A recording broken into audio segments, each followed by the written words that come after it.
How quickly or effectively do you see any kind of economic recovery taking place in Hong Kong, given that economic activity, retail activity, sentiment is at such depressed levels and were already trending that way even before the coronavirus with the ongoing social unrest? Yes, I think is perhaps, to be very candid, it may not be the time to talk about recovery at this moment. With the global pandemic sort of going on, I think we are talking about resilience at the moment and providing relief to all the sectors as wide as possible.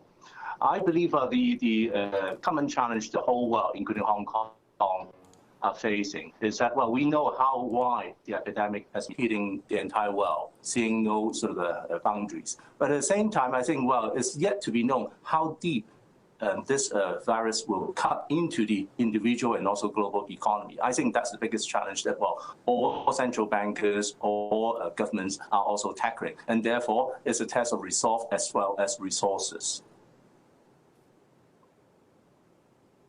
Right, and to that point, we have seen that 10,000 Hong Kong dollar cash handout to people in Hong Kong. I am wondering, though, how does the government imagine that this is going to help stimulate demand or growth, given that the city is essentially under largely lockdown? I think we are sort of looking at the situation on a daily basis. Yes, a month ago we have launched, in fact, two major initiatives. One covered by our annual budget, which we have put in the biggest sort of anti-cyclical sort of incentive into the economy, including the 10,000 Hong Kong dollar sort of cash payout to every adult of Hong Kong residents that you have mentioned, plus other things. But the entire sort of budgetary sort of injection is over 200 billion US equivalent.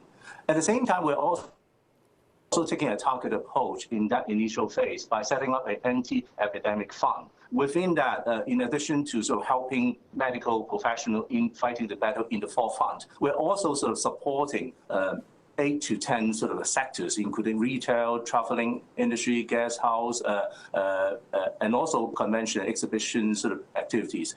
All are sort of trying to give helping hands to the hard-hit industries. So these are the initial two phases. But of course, as the epidemic sort of continues to spread, and also the economy putting to more or less a standstill, it is clear that, well, we need to do more, and hence the chief executive has announced that, well, we are looking into yet another phase of economic relief, hopefully to focus on both hard-hit industry, the employees, and also sort of in the eventuality, give some injection to boost the economy when we are able to talk about sort of bouncing back.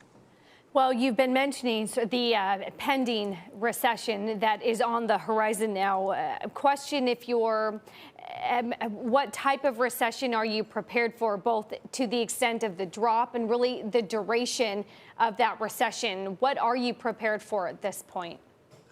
I think that's the hardest question to answer, not just Hong Kong, but I think globally. Because to start with, how long will this pandemic go on? And we are seeing that, well, actually, in our part of the world, this is in fact the second wave, where we see sort of a returnee from overseas countries, sort of adding into the queue of sort of confirmed cases. But I think looking at the economy, there are certainly sort of difficulties encountered by most of the people in the sort of shopfront industry, whoever involved in any shopfront, retail, traveling, hotels, will definitely be hit to the bottom because, well, basically the global traveling has almost stopped. The second would be for those who are in this sort of supply chain because of the cutting of many of the logistic and freight arrangement. But I believe we are all sort of coping with this by looking beyond the horizon.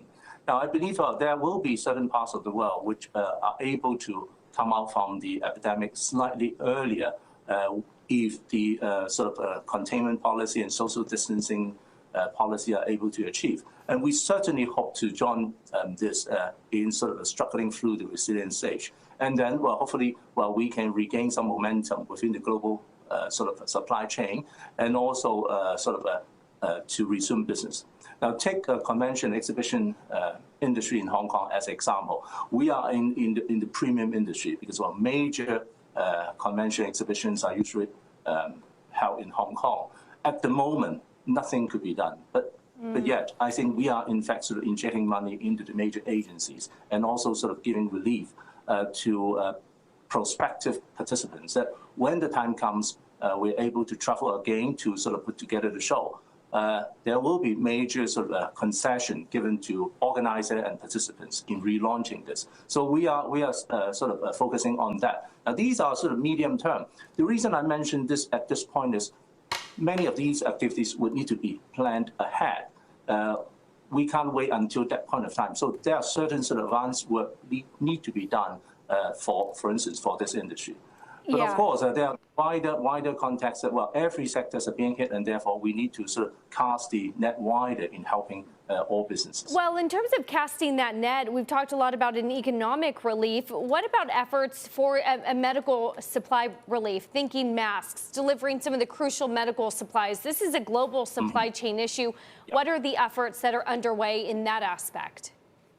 Well, Hong Kong is a typical example that, well, we don't produce, but we trade a lot, and also we are the benefit of the entire global chain. But take some sort of protective equipment for medical staff as example. In the past, I think they were focusing on a few production centers, including the mainland of China. But at this time, I think it's also important for the whole world to share out. Now, Hong Kong do our part by global sourcing in helping us to tide over this difficult time. But we are also embarking on something which we try to help ourselves.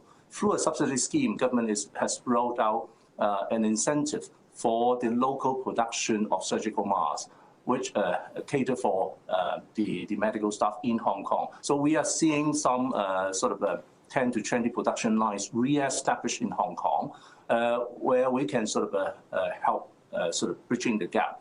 And also some of the universities and production houses in Hong Kong are also embarking on some of the renewable surgical masks that, well, could sort of reduce demand on one-off sort of surgical masks. Now, these are small efforts, but in a difficult time that, well, we have to leave no stone unturned and find ways to help ourselves. But I believe globally it's the same. Well, there is no boast of any individual resources or capability at this point in time. There need to be sort of a lot of help to be shared out by all the economies around the world.